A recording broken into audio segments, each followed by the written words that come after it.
बस इतना जानते आप श्री खेया। कुंडलपुर के बड़े बाबा की, मूल नायक श्री आदिनाथ भगवान की, सिरपुर के श्री पार्श्वनाथ भगवान की, परम पूजाचार्य भगवान गुरुदेव शेखर विद्यासागर जी महामुनिराज की, मुनि शेखर विमल सागर जी, अनंत सागर जी, धर्म सागर जी आदि समस्त 3 कम 9 करोड़ मुनिराजों की।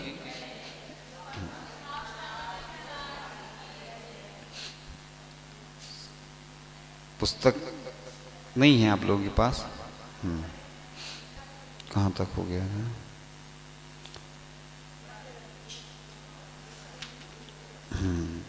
कहाँ तक हो गया था? कहाँ तक? नहीं, बैरक भावना तो चल रही थी। नहीं, 9 नंबर तक, 9 नंबर तो हो गई थी शायद। पोसत तो दुख दोष पूरी नहीं हुई थी। बैरक भावना नहीं।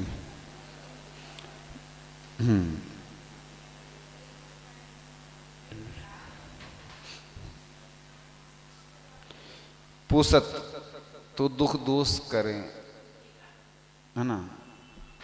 पोषण करने से यह शरीर अत्यंत दुख और दोष को उत्पन्न करने वाला है, और इस शरीर का शोषण करने से सुख को उत्पन्न करने वाला है। ऐसे दुर्जन के समान इस शरीर से मूर्ख लोग ही राग को बढ़ाते हैं। सजाना, हाँ क्या, हाँ 122 10 नंबर से, हमें याद नहीं है, कंफर्म नहीं है, वैसे इतना याद है शायद 9 तक हो गए थे। कहाँ तक हुआ था?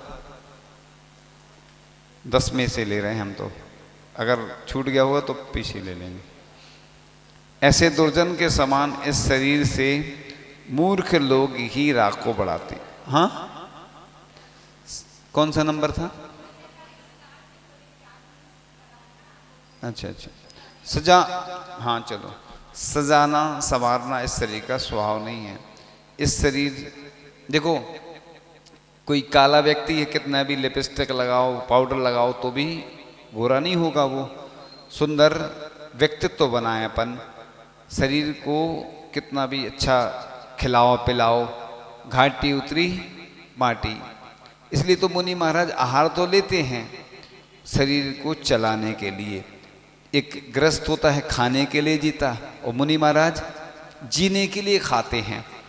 लोग पहले जब ग्रस्त अवस्था में कोई रहते हैं तो सब खाने की इच्छा होती तो मिलता नहीं, और अब मिलता है तो खाते नहीं, क्योंकि अब पुण्य से मिलता है, और कई बार रूखा सूखा भी मिलता।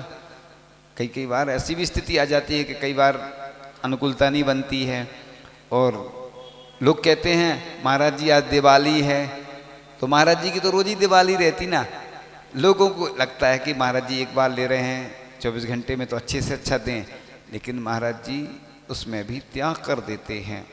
इसलिए भोग बुरे बव रोग बढ़ावे, जल्दी हो जाएगी आज, फिर उसके बाद और दूसरी चीज ले लेंगे। संसार रूपी रोग को बढ़ाने वाले पंचेंद्रिय के भोग संसारी प्राणियों के बैरी हैं। ये सेवन करते समय बहुत अच्छे लगते हैं, परंतु इनका फल अत्यंत दुख देता है। ये भोग वज्र से, अग्नि से, विष से एवं विषधर से भी अधिक दुख को देने वाले हैं। जो स्वान होता है ना, स्वान क्या करता है, हड्डी को चूसता है, और चूसते चूसते उसको बहुत आनंद की अनुभूति होती है। अब वो जब थक जाता है तो उसको हड्डी को अलग कर देता है, और देखता है कि उसके जबड़े से ही उसका ब्लड आ रहा था, खून आ रहा था, उसको वो आनंद ले रहा था, उसी में आनंद मान रहा था। ऐसे ही भोग होते। एक व्यक्ति है हॉल में, अंधा है, वो हॉल में दरवाजा ढूंढ रहा है, ऐसे ऐसे करके दरवाजा ढूंढ रहा है। जैसे ही दरवाजा आता उसको खुजली चलने लगती, तो हाथ उसका अलग हो जाता, दरवाजा निकल जाता। फिर जब दरवाजा आता फिर उसको खुजली चलने लगती। इस प्रकार से अपन भी संसार में भटक रहे हैं।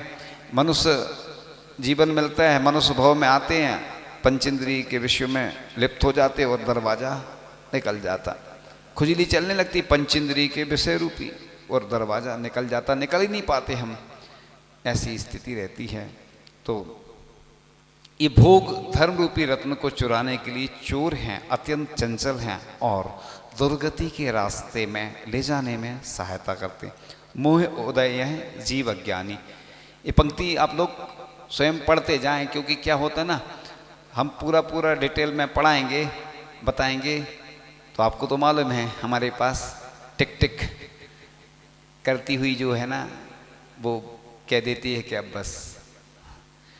तो जिस प्रकार कोई जीव बुद्धि को विकृत करने वाला पदार्थ धतूरा सेवन करता है तो उसे सब संसार स्वर्ण सरीका नजर आता है, उसी प्रकार अज्ञानी जीव मिथ्यात्व कर्म के उदय से पंचेंद्रिय भोगों को भला करने वाला जानता है। जैसे जैसे मन वांछित एवं मन को अच्छे लगने वाले मनोहर भोगों का संयोग करता है, वैसे वैसे तृष्णा रूपी नागिन डंक मारती है, तो इस पर और जहर चढ़ता जाता है, अर्थात इसके भोगों की चारों ओर।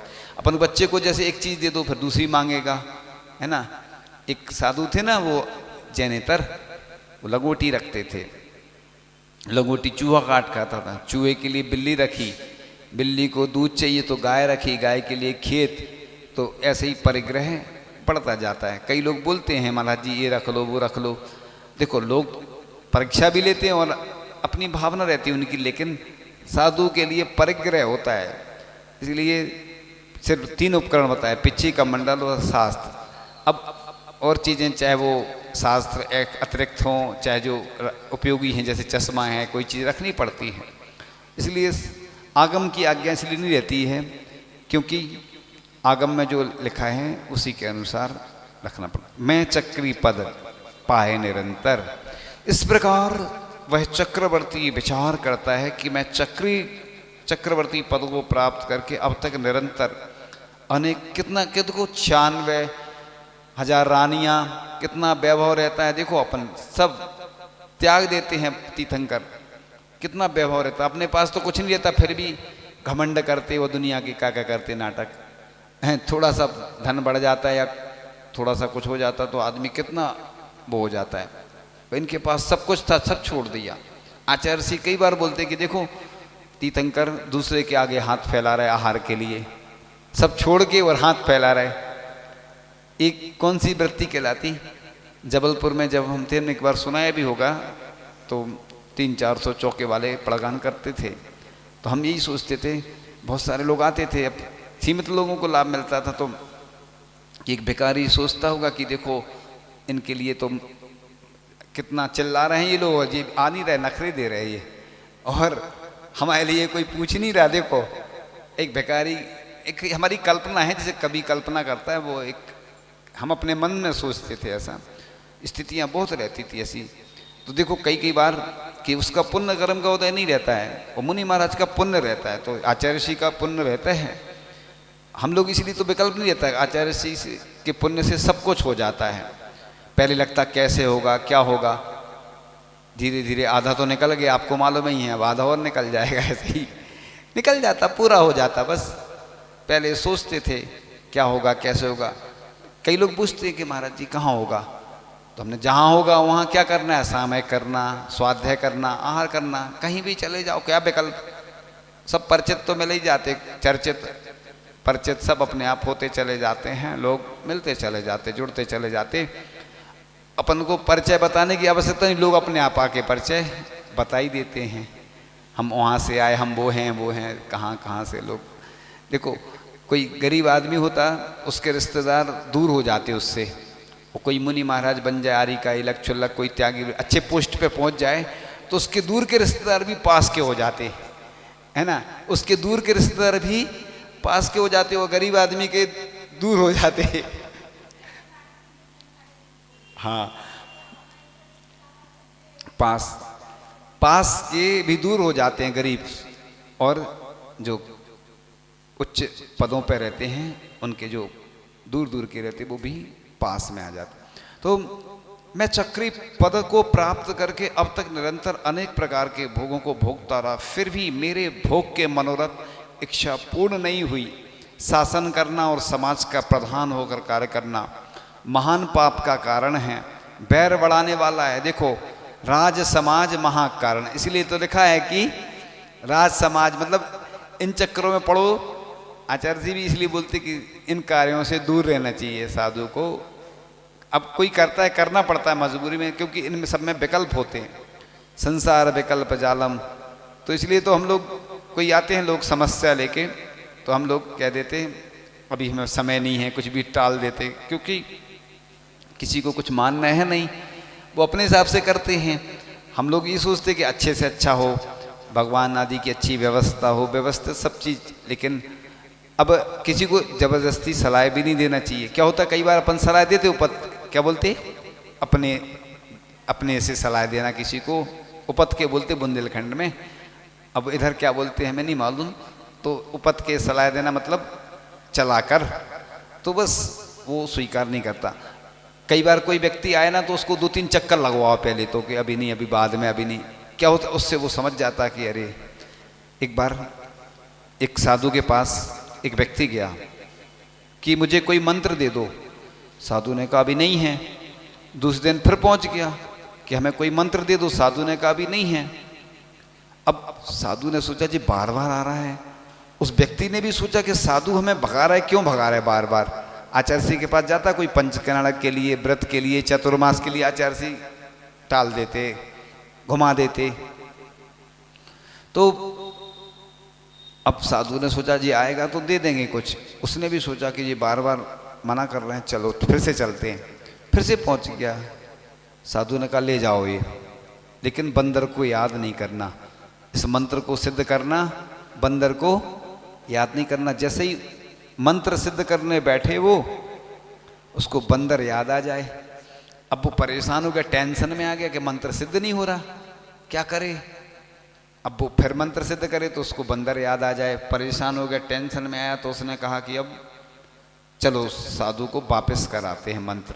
साधु के पास जाता है, कहता है ये मंत्र वापस ले लो, हमें सिद्ध नहीं हो रहा। आपने हमें विकल्प दे दिया कि बंदर को याद नहीं करना, हम जब भी मंत्र सिद्ध करने बैठे तो बंदर याद है। साधु ने कहा बंदर कोई और नहीं, तेरा मन है, चंचल है। इसलिए सर्वा सिद्धि में आचार्य पूज्यपाद स्वामी ने लिखा है कि मन है ना नीचे की ओर जाता है हमेशा। इसलिए उसी को कंट्रोल करने के लिए तो अपन जो माला फेरते ना मंत्र की, क्यों फेरते बताओ। एक आध बार हम बता देंगे, आप लोग, हम एक आध दिन माला का बताएंगे पूरा। एक दिन हमें बताना था, लेकिन अभी वो आज हमने सोचा ही नहीं था ना कि ऐसा दूसरा चल रहा है वैसे। एक दिन बताएंगे माला के। तो अपना मन चंचल रहता है, उसी को कंट्रोल, तो ऐसी स्थिति होती है कि तो जो सो अति चंचल है वैसा के समान, जो आज यहाँ तो कल दूसरे के यहाँ, इसलिए इसका क्या ठिकाना है। मोह महारिपु बैर विचार्यो। संसार में एक मोह ही महान शत्रु है, जिसने पूर्व के बैर को याद कर संसार के प्राणियों को संकट में डाल रखा है। जिसमें घर कारागृह, आप लोग जेल से छूट के आए ना अभी, क्योंकि जेल में फिर जाओगे अभी। घर कारागृह बनीता बेड़ी, तो कारागृह से छूट के आए। सामने देखो पीछे ऐसा दिखता ना, जैसे कुआं है ना जेल जैसा, देखो पीछे दिख रहा ना पिंजरा, पिंजरे के पंछी रे, पिंजरे के पंछी रे, तेरा दर्द न जाने कोई, तेरा दर्द न जाने कोई। तो घर कारागृह आप लोग छोड़ कर आए हैं और जेल से छूट कर आए हैं। छुट्टी जैसे कुछ देर को मिल जाती है। हम लोग कई बार गए जेल में प्रवचन करने, तो देखा उधर वो एक साथ बैठा देते हैं सबको। रात्रि में भोजन नहीं मिलता उधर, और प्रवचन सुनते हैं। कुछ लोग मंगलाचरण भी करते हैं व्यवस्थित, और कुछ लोग खड़े रहते हैं, वो देखते हैं कि कोई कहीं जा तो नहीं रहा। और जेल में सिस्टम रहता है कि एंट्री होती है, पहले गेट एक बंद करेंगे, पहले अंदर करेंगे, फिर गेट खोलेंगे जिसमें कोई भाग नहीं आए इधर से उधर। फिर जब आते हैं ना तो पहले हम लोगों को अंदर कर लेते, गेट बंद कर देते, फिर आगे का गेट खोलते, ऐसा सिस्टम। और जो सामान लोग जाते हैं उनकी एंट्री वगैरह होती है, उनसे मोबाइल वगैरह रख लेते हैं जिसमें कोई कुछ करे नहीं। अब कई बार स्थितियां अलग रहती हैं, तो जैसा अलग अलग जेल के अलग अलग नियम होते हैं। तो आप लोग भी जेल से छूट कर आए हैं, फिर से जेल में जाना है आप लोगों को। इसलिए घर कारा की तरह, स्त्री बेड़ी की तरह, और परिवार भाई बंधु पुत्र आदि के लोगों को रखवाले की तरह बैठा रखे हैं। इसलिए तो जैसे कोई सिंगल व्यक्ति रहता तो जहाँ जाना जब जाना चले जाते। अब कोई साधु संतों के यहाँ भी जाता बार बार तो कहते तुम्हें तो बस एक ही काम है। एक कॉमन बात बता रहा है, किसी एक व्यक्ति की नहीं बता रहा है, ऐसा होता है घर वालों। तो फिर विवाह हो जाता तो फिर नहीं जाता वो बार बार, क्योंकि फिर उसके में नकेल कस जाती है, ऐसा बोलते हैं लोग। तो इसलिए कई लोग कहते हैं ना कि शादी कर दो इसकी तो इस व्यापार से लग जाएगा, परिवार से लग उसमें सेट हो जाएगा, तो फिर वो बार बार इधर उधर नहीं जाएगा। अब इस प्रकार इस संसार में मोह शत्रु ने संसारी जीवों को मोह में उलझाकर चारों गतियों के दुखों में डाल रखा है, जहां से निकलने का समय ही नहीं मिल पाता। केवल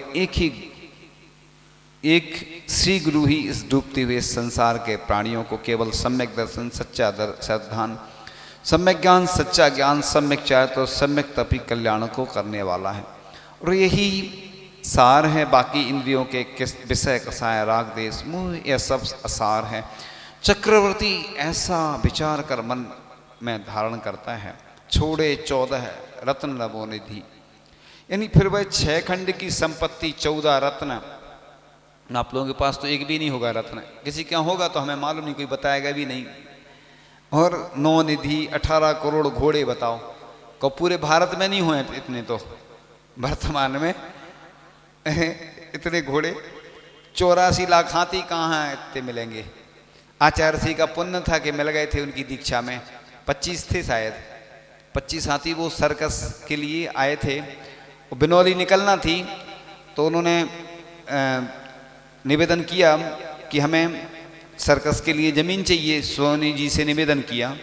सोनी जी ने कहा कि हमारे विद्याधर की बिनौली निकलना है तो क्या करें। तो उन्होंने कहा ये तरीका अच्छा है, इनसे बोल दो हम आपको ज़मीन इस शर्त पे देंगे जब आप हमें हाथी दोगे। गुरु जी देखो अभी तक पूरे भारत में कितनी दीक्षाएं हो चुकी, लेकिन किसी को इतने हाथी नहीं मिले। 25 हाथी थे, हमें जानकारी जो है कम ज़्यादा संख्या। पुण्यशाली जीव रहते, देखो गर्मी में भी बारिश हो गई है। पुण्य, यही तो कहते पुण्य। अभी आचार्य जी हमें बार बार बोलते थे, एक गाथा आती ना, पुण्य फला अरिहंता, यानी पुण्य का फल अरिहंत पद है।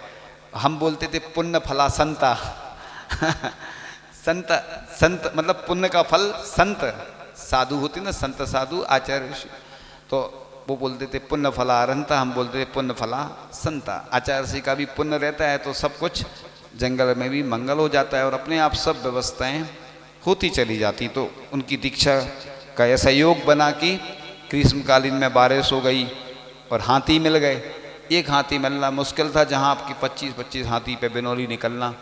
और अलग ही माहौल रहता था उस समय, इतनी जनता, इतनी भीड़ की, उसके तो आपने सब सुने ही हैं संस्मरण। तो लाख हाथी और सोना कुटुंब आदि अतुल संपत्ति को जीर्ण सड़ी घास के समान त्याग दी। अपन लोग त्यागते तो कितना नाम बोलता है कई बार, उसमें भी कई लोग देते नहीं है राशि, और उधर देखो बिना उसके त्याग दिया। हम लोग जब, अब तुम लोग कुछ कुछ चीज़ें सुना देते हैं, वैसे सुनाने लायक नहीं होती। कई बार हम लोग जब दीक्षा लेते तो लोग चैन वगैरह पहना देते, तो हम जब दीक्षा ले रहे तो हमने पहले से दे दी। हमने कहा नहीं तो क्या होता, उस समय बैराग रहता ना, तो सोने की चैन फेंक दो किसी की तो अभी वो विकल्प हो जाएगा। उसने तो इसलिए पहनाई थी कि अभी जब तक दीक्षा नहीं हो रही तब वापस मिल जाएगी, और उस समय बैराग होता ना तो उतारना पड़ता जल्दी जल्दी। तो सोने की चैन हो चाहे कुछ, उस समय तो ऐसे ही लगता ना, फेंक दो सब, कपड़े भी ऐसे ऐसे करके और फेंक देते। पहले से तो व्यवस्था कर ही लेते सब चीज़ों की, क्योंकि मालूम रहता ना कि अब दीक्षा लेना है तो ड्रेस दूसरी पहनते, छोड़ देते। अब सोने के भी पहने हो तो फेंक दिया उतार के। इसलिए भगवान को भी कई लोग क्या करते, प्रतिमाओं में जब हम लोग संस्कार करते तो सोने की चैन वगैरह पहना के रखते थे। तो लोग पहले से खड़े हो जाते, महाराज जी वो हमारे वाले भगवान हैं हमें। तो हमने कहा वो कमेटी की है व्यवस्था, कई बार लोग ले जाते, नहीं तो कोई पहनाता है और दूसरा ले जाता कई बार। तो इसलिए हम लोग कहते भैया व्यवस्थित एक एक पॉलिथिन में रखते जाते अलग अलग भगवान के आभूषण आदि, जिसमें जिसकी प्रतिमा है उसको मिल जाए। ऐसा कई बार हुआ। एक बार रामटेक में क्या हुआ, 2013 की बात थी, कोई राजस्थान से लोग आए बहुत सारे, वो रत्न चढ़ा गए। महाराज जी, सब महाराज जी के दर्शन करने आए, रत्न चढ़ा गए। एक लड़का आया, सब रत्न बटोर ले गया। बाद में माली को मालूम चला होगा कि लोग आए हैं और रत्न चढ़ाए हैं, तो बोल महाराज जी कहाँ गए कहाँ गए। एक लड़का तो उठाई के ले गया वो पूरे बटोर के।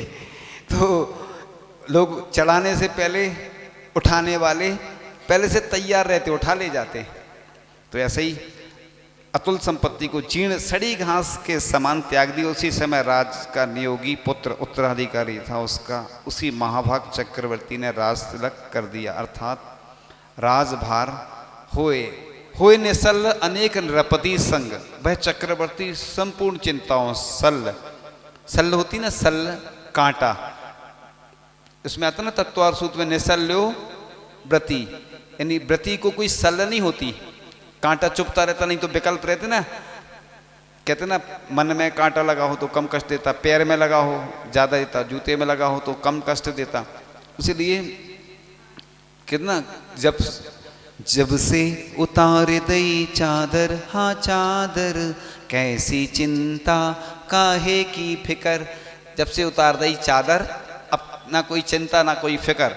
तो मुनि महाराज हो या त्यागी व्रति, निसल्य व्रति, निसल्य व्रति का मतलब कोई सल्ल नहीं रहती मन में, कोई कांटा। इसलिए तो लोग सब चीज़ छोड़ छाड़ के आते हैं। जो त्यागी व्रति रहते ना, त्यागी जैसे ही रहते हैं, आश्रम में रहते हैं, मुनि महाराज भी जैसे रहते, तो निसल्य व्रति उनके लिए ये कहा है कि वह चक्रवर्ती, हाँ, तीनों शल्य से रहित होकर अनेक राजाओं के साथ वस्त्र, क्या दृश्य होता होगा, अपना तो पुण्य ही नहीं है वैसा दृश्य देखने को। तीर्थंकरों की साक्षात जब दीक्षा होती होगी क्या दृश्य रहता होगा, वो तो अपन सिर्फ कल्पना ही कर सकते हैं कि वस्त्र आभूषण त्याग कर श्री गुरु के चरण के समीप जिन मुद्रा यानी दीक्षा धारण कर पंच महाव्रत ये धारण किए, धन्य है वह विवेक बुद्धि संसार में उत्तम है। धन्य है वह धैर्य जिसे धारण करके उपर्युक्त संपत्ति को त्याग कर वन में जा बसे। ऐसे उस महान पद को मेरा प्रणाम है। ऐसे वह वज्रनाभि मुनिराज जयवंतो, परिग्रह पोट उतार सब लीनो चारित पंथ, निज स्वभाव में थिर भय वज्रनाभि निर्गंत। इस प्रकार उन श्री वज्रनाभि मुनिराज ने महान परिग्रह की पोटली को अपने सिर से उतार कर चारित पंथ को अंगीकार किया और निज आत्मिक स्वभाव में लीन हो गए। देखो कितना महान वैभवशाली यह पद कि बड़े बड़े तीर्थंकर, आज अपन के पास थोड़ा सा धन होता तो अपन इठलाते हैं, नखरे करते दुनिया भर के, क्या क्या नहीं करते। इसलिए तो कहते कई लोग कि तुम्हारे भगवान सब छोड़ गए और हमारे भगवान सब ले गए, छोड़ गए तुम्हारे लिए इसलिए तुम लोगों के पास संपत्ति। ऐसा नहीं है। एक जैन व्यक्ति हमेशा देखो दान करता है, चाहे वह पूजन करता है, चाहे कोई भी काम करता है तो दान ही दान करता है, तो उससे उसका पुण्य बढ़ता। आप देखो पूरे वर्ल्ड में सबसे कम ऐसा जैन होंगे, कम से कम ऐसे लोग कम मिलेंगे कि जो भिखारी होंगे, बहुत कम मिलते। इसलिए तो बोलते दान करो दान करो। क्यों बोलते? क्योंकि भिखारी नहीं मिलते, पुण्य इतना पुण्य तो लेकर आता है। एक कहावत चलती थी पहले बुंदेलखंड में, मरा वानिया 1 लाख, लाख का, ऐसी कहावत चलती थी। हमने कि अब मरा वानिया करोड़ का, मतलब मरने के बाद भी 1 लाख की पहले कीमत होती थी, अब रेट बढ़ गए ना, महंगाई हो गई तो अब करोड़पति होता है। देखो जो कहावत थी वो इसलिए थी कि मरने के बाद भी उसकी कीमत इतनी होती है एक जैन व्यक्ति की। इसलिए अपन को तो अपना गौरव अपने को होना चाहिए कि हमारे तीर्थंकरों के पास कितनी अथाह संपत्ति थी, उन्हें सब दान कर दिया, छोड़ दिया और महान मुनि पद को धारण किया। इसलिए तो देखो सब कुछ छोड़ देते हैं, लेकिन भगवान भी देखो जब कमल के ऊपर उड़ जाते हैं ना, तो उस अपन को लगता है कि भगवान उस पर विराजमान हैं, लेकिन उससे लिप्त नहीं रहते हैं। एक पहले छोटी सी कविता है, बहुत अच्छी है। मैं तुलसी के राम और जैसे मीरा के कृष्ण हैं, मेरी गीतों में वैसे ही अरहंत हैं। समय की शिला पर वह कालजयी अक्षर हैं, मुक्ति के शाश्वत स्वर किंतु निराक्षर हैं। बांध लिया गीतों में जो कि निर्बंध हैं, तुलसी के राम जैसे मीरा के कृष्ण हैं। मूर्ति में मूर्तिमान जिस क्षण भी दिखता है, अंतस अनुभूति से गीत तब महकता है। जीवन मरुस्थल छा जाता बसंत है, मेरे गीतों में वैसे ही अरहंत हैं। आत्मा को देही ज्यों पंछी को नीड़ है, भीतर है कोलाहल बाहर भी भीड़ है। देह मरण धर्मी आप नित्य और अनंत हैं, मेरे गीतों में वैसे ही अरहंत हैं। बहुत अच्छी कविता है। और एक बहुत दिनों से कई लोग कह रहे थे जिनको सुनाना वो नहीं है, लेकिन आप लोग उनको सुना सकते हैं, ठीक है ना। ये हम बहुत दिनों बाद सुना रहे हैं। आप लोग हंसना नहीं लेकिन हमारी बात पे, क्योंकि वो कुछ पंक्तियाँ ऐसी ही हैं। फैशन चलती ना, जो बुंदेलखंड के लड़के जो करते ना, उसके ऊपर एक बहुत अच्छा व्यंग है। आजकल के मोड़ा मोड़ी फैशन कर बे मर रहे हैं, डींगे हाँ के राजा सी पे निन्ने भूखे फिर रहे हैं। पटिए पारे इतर लगाएं उन्ना फैशन के भाई, पैर पनैया ऐसे मटके जैसे कुसकी करहाई। काम धाम कच्छू नहीं करने नौ नौ खाबे मर रहे हैं, डींगे हाँ के राजा सी पे निन्ने भूखे मर रहे हैं। हाथ पाँव में दम नैया पे बातें तीर तमंचन की, आत दात कच्छू है नैया गैल ताक रहे मंचन की। खीसा में कोड़ी नैया पे आगे हो बे मर रहे हैं, डींगे यहाँ के राजा सी पे निन्ने भूखे मर रहे हैं। गोधन गजधन बेच बिगाड़े करे कवाड़ो धर्मन को, देश और घर मंदिर जैसो कर डारो सब घूरन सो। बाप मतारी बेघर करके कुत्ता बिल्ली रख रहे हैं, गाय को पालना चाहिए लेकिन उसकी जगह कुत्ते को पालते हैं। डींगे हाँ के राजा सी पे निन्ने भूखे मर रहे हैं। मंदिर जावे फुर्सत नैया रोज सिनेमा खो जावे, सिनेमा सड़ो गलो होटल को भावे घर की रोटी न खावे। दूध मठा इमरत सो तज के परदेसी बिस पी रहे हैं, डींगे हाँ के राजा सी पे निन्ने भूखे मर रहे हैं। नाव धरा बेजे परदेसी ज्ञान विदेशी गाड़ी है, चाल ढाल दौलत परदेसी टोप विदेशी दाढ़ी है। तनक घाम में कुमला जावे सूरज पावे मर रहे हैं, डींगे हाँ के राजा सी पे निन्ने भूखे मर रहे हैं। हीरो हीरोइन की फोटो देखो घर घर लटक रही, जान उन्हें आदर्श सही के जा पीढ़ी तो भटक गई। केत अंधविश्वास धर्म को देख खुदाई का कर रहे हैं, डींगे यहाँ के राजा सी पे निन्ने भूखे मर रहे हैं। देसी खेल खेल वो भूले नचबो गावो भूल गए, सो मोरी भारत मैया के सपने सारे बिसक गए। देखो तो जे वीर सिपाही काए गुलामी कर रहे हैं, डींगे यहाँ के राजा सी पे नन्हे भूखे मर रहे हैं। कहीं को की मानत नैया अपनी अपनी बात करें, अंडा शाकाहारी के बे मांसाहारी दूध कहें। परदेसी बेहर में देखो देसी झंडा बह रहे हैं, डींगे हाँ के राजा सी पे निन्ने भूखे मर रहे हैं। आओ कन्हैया राम पधारो महावीर झट्टैया आओ, भारत को गारद बनवी से मिलके सबई बचा जाओ। सोन चिरैया फक फक रो रही कहाँ सबई जन खो गए हैं, डींगे हाँ के राजा सी पे निन्ने भूखे मर रहे हैं। फैशन करवे बारे जग में सहनसाय से पुज रहे हैं, इनको बागी के बे बारे गजक सरी के कुट रहे हैं। पढ़े लिखे तो ढोर चरा रहे अनपढ़ देश चला रहे हैं, डींगे यहाँ के राजा सी पे निन्ने भूखे मर रहे हैं। बाप मतारी गुरुजनों की और जरूरतमंदों की सेवा करवे जिया चुरावे जा हालत इन बंदों की। नई पीढ़ी फैशन से मर रही सब टेंशन से मर रहे हैं, डींगे यहाँ के राजा सी पे निन्ने भूखे मर रहे हैं। मोड़ा मोड़ा मोड़ा मोड़ी की फैशन अब डुकरा डुकरी भी कर रहे हैं। एक प्रसंग आया था, चर्ची ने भी सुनाया था कि 75 साल में लोग मैरिज एनिवर्सरी मनाते हैं और मेहंदी लगाते हैं, बरमाला होती है। वैसे ही शादी जैसे पहले हुई थी लोगों की, आजकल के लड़कों की एक शादी नहीं हो पा रही, वो दूसरी शादी कर लेते हैं दोबारा, यानी मैरिज एनिवर्सरी करते ना। तो मोड़ा मोड़ी की फैशन अब डुकरा डुकरी भी कर रहे, ए फैशन के चक्कर में सब रोगी होके ही फिर रहे। ने दौड़ो ए अंध दौड़ में जो दौड़ बेगर रहे हैं, ढींगे हाँ के राजसी पे नन्हे भूखे मर रहे हैं। हाथ पाँव मोह दांत टूट जाए, फूट खपरिया खुल जाए है, सुनो समय के पहले भैया तन माटी में मिल जाए है। एक तनक सी चिनगारी से धाए धाए घर भर रहे हैं, ढींगे हाँ के राजसी पे नन्हे भूखे मर रहे हैं। गैल बता वो काम हमारो, चल वो काम तुम्हारो है, देखो मानो या न मानो क्या वो काम हमारो है। बुराई करे कैसो न मानो, जो देखी सो कह रहे हैं, ढींगे हाँ के राजा सी पे नन्हे भूखे मर रहे हैं। देसी पर्व मनाबो भूले भूले भाईचारे खो, फैशन के चक्कर में भूले हम अपने गलियारे खो।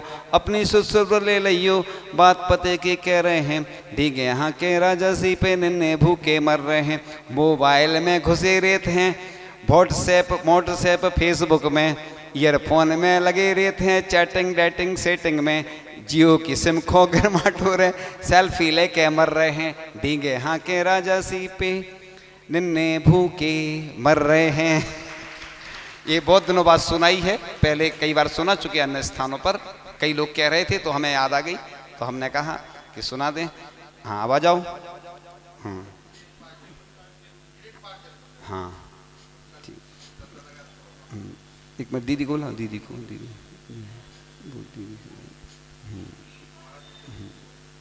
ठीक ठीक नहीं वो दीदी दीदी के लोग आए ना, वो दीदी आई ना, उनके आई ना दीदी, शास्त्र अर्पण करवा दो अभी 2 मिनट में। शास्त्र हाँ दीदी, हाँ हो जाओ 2 मिनट और 2 मिनट शास्त्र अर्पण। इन लोगों को भी दे दो, इन लोगों को भी दे दो, इन लोगों को भी दे दो और उनको भी दे दो। चलो 2 मिनट, 2 मिनट बस।